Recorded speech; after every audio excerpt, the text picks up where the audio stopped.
Hey there, it's Nick with OYA Knowledge. Today I'm going to bring to you my thoughts on career satisfaction, and the flip side of that is burnout, meaning if you're not deriving satisfaction from the work that you're doing, from the career that you're involved with, that you've chosen, then that's when burnout creeps in. So one of the members of my team asked me to do provide some thoughts on that. So I'm finally making good on that commitment. So, and I've thought a lot about this. I think this concept of career satisfaction is near and dear to my heart.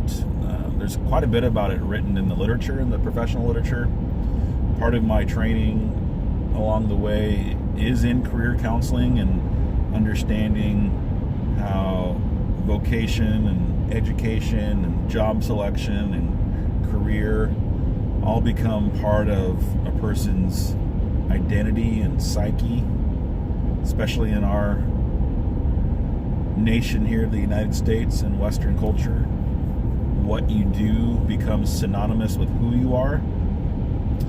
And that can be a good thing, or that can be a not so good thing, just depending on your own personal take on that.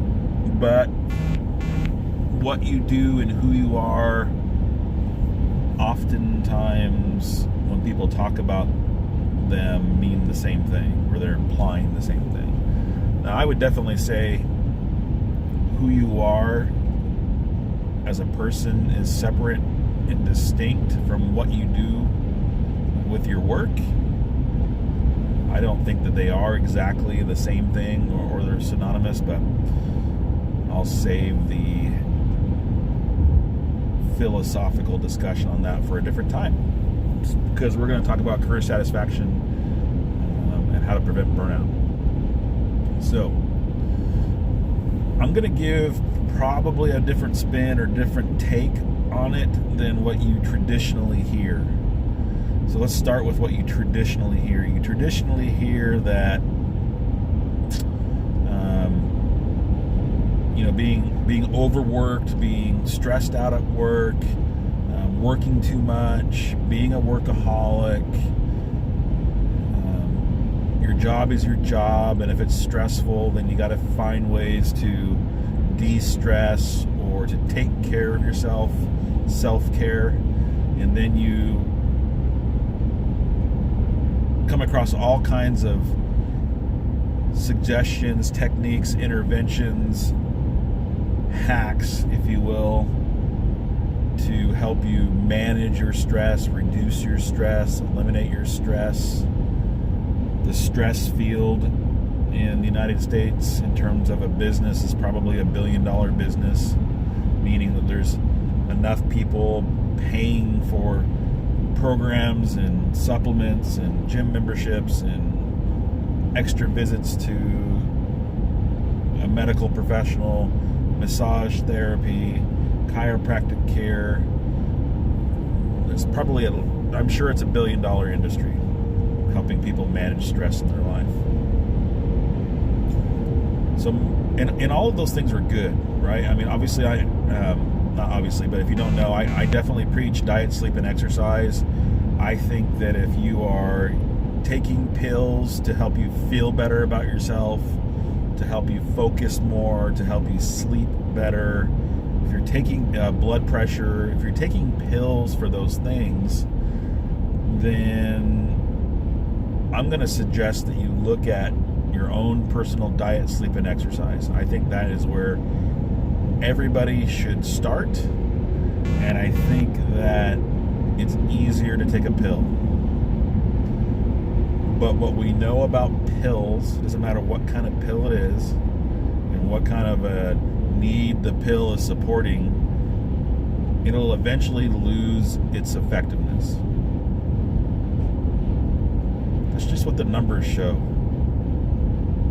And if you've never heard that, or you don't think it's true, look at the numbers for your own pills that you're taking and ask your prescriber about it. And hopefully they're honest with you. Anyway, get off that soapbox. Diet, sleep, and exercise. Experiencing the outdoors, going for a hike, getting a massage, reading a good book, zoning out and watching TV. Those are all things that you might do, right?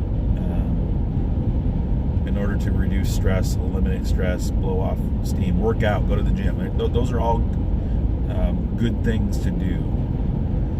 But I don't think that they necessarily address the root cause of somebody who isn't satisfied with their job or with their career, and they're experiencing burnout, or they're on the path to burnout. So I think you can go to the gym all you want. You can be on the best diet. You can actually probably be in some of the best shape of your life and still be miserable at work. Okay, so think about that. Think about people in your own work environment right now who, from the outside looking in, are in great shape. They seem to have good health habits. And then try to find some people that have it going on in that area of their life, but they're still pretty dissatisfied with their work. And how do you know if they're dissatisfied by their work? Well, number one, look at how they execute their job. Right? Because if you loved your work, if you valued your work, if you were doing the work that truly aligned with who you are as a person and your core values, then you're going to do a dang good job. You're going to be proud of your work. Okay, so that's one. How is that person executing on their work? Two is, how do they talk about their work? How do they talk about their coworkers? How do they talk about their clients? How do they talk about the people that are dependent on them doing a great job, right? So what is their default language about the work that they do in their work environment? Okay, that's another big indicator of how satisfied somebody is with their career and their job satisfaction. And those are probably the big two, to be honest. We could probably break those down into other things, but I'll stop there. Look at how somebody's. How do you know if somebody's experiencing a high degree of job satisfaction or career satisfaction? Look at the quality of their work. How are they executing on their job duties? And number two is their default language surrounding the work that they do. Those are probably the biggest indicators that I can think of off the top of my head to give you a glimpse into somebody's experience of job satisfaction or burnout. Okay. I break down job satisfaction, career satisfaction, again, into another two factors. When you have purpose for the work that you do, and you see the value in the work that you do, or you personally derive value from the work that you do. So it's about purpose and value. So let's talk about purpose. It's kind of a silly question, but why do you go to work? And if you can't answer that with crystal clarity, you're on the path to burnout. Why do you go to work? What's the purpose of your work? So I'm going to rattle through some standard and acceptable answers. Some people might say, I go to work because I have a family and I am obligated, or I have a need to provide for that family. Okay. That's definitely a purpose for your work.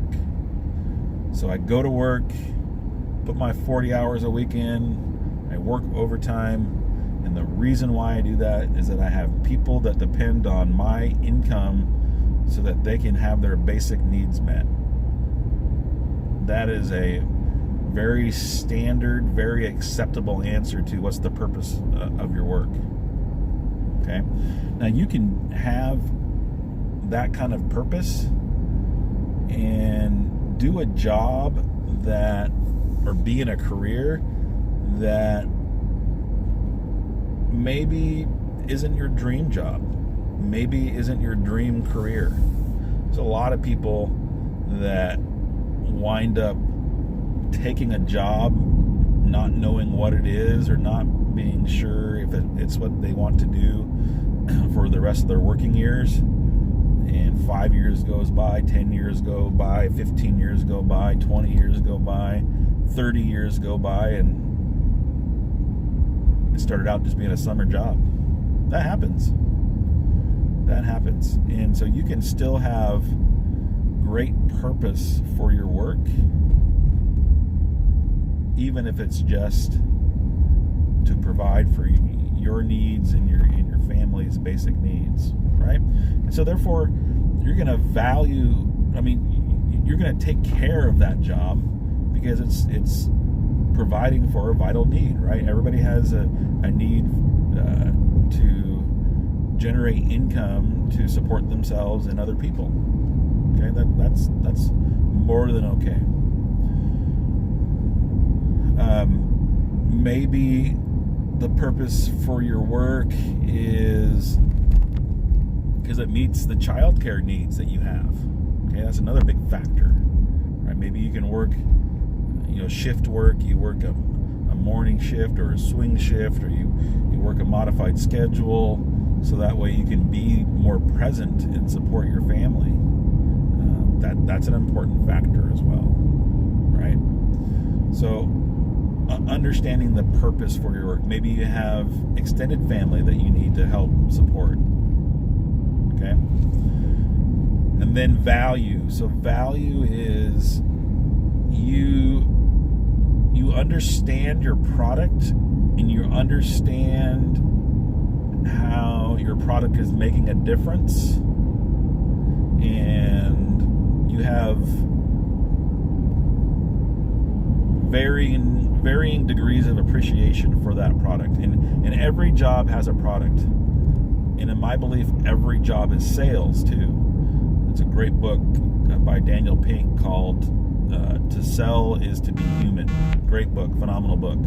Basically talks about non-commissioned sales positions and how that's pretty dominant in our workforce these days. And I see it's absolutely true, especially in our work as corrections, right? We're constantly trying to sell things to people, whether it's ourselves, to our coworkers, to the youth, to field staff, parents, right? We're definitely in a non-commissioned sales position all the time. But you have varying appreciation for the product that's produced. You see the value in the product that you're producing. Okay, so again, you may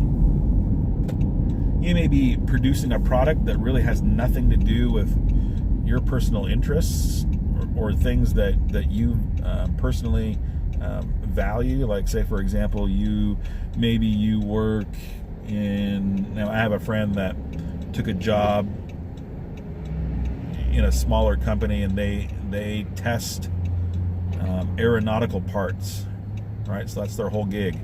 So they're kind of like a middle person when an airliner company or whatever kind of aircraft company needs parts. There's a company that manufactures the parts, and then they send them to where my friend works, and then in their shop they test the parts and make sure it's within the specifications that the contract called for. So it's kind of like a middleman proofing, so to speak, to make sure that the parts are as they were billed to be. So, I mean, my friend, he doesn't particularly have a vested interest in it. It's not his life passion. He's not like an aeronautical junkie, fan. But he understands that the work that he's doing is critical, because he could be flying in one of those airplanes, right? Or might have family members that's flying in one of those airplanes, and maybe one of the parts that he tested along the way is assimilated into that aircraft that he himself or his kids and his family members might be on. So I guess that there is a kind of a vested interest in doing a good job there. But you see what I mean? Like, he didn't grow up thinking, I want to be an aeronautics parts tester when he grew up. But he sees the value in the work. He understands that his product is important and it's has purpose, right? Because it provides for his family. It was a big pay increase for him and offers job flexibility. And so hopefully that makes sense. And then there's some people who choose the job specifically for the product, right?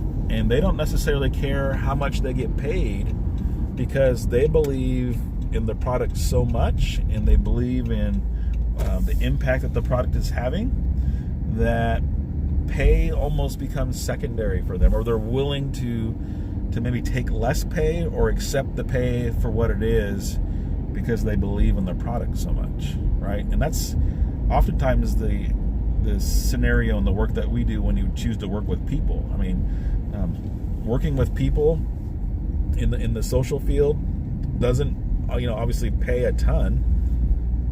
I mean, it pays pretty well, and there's varying degrees of working with people that pays less and some that pays more, right? But there's some people that really value working with people to help other people better their lives, that they're not as focused on how much it pays, right?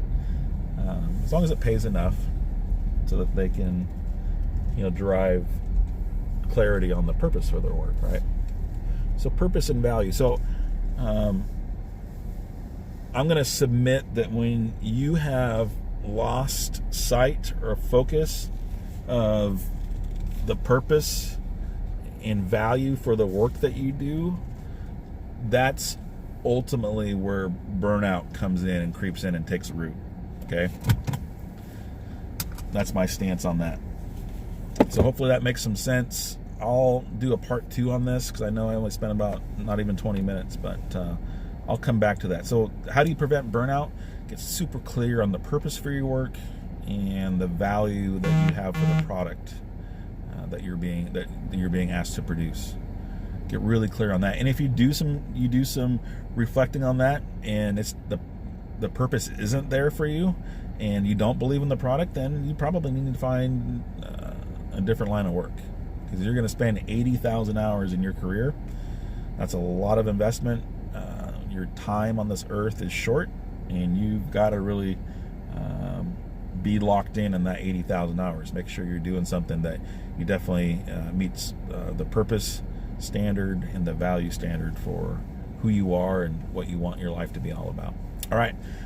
This is Nick with OI Knowledge. Again, I don't represent the agency per se. I'm just bringing you my thoughts based on my experience, 20 years working for this agency. So take care. See you next time.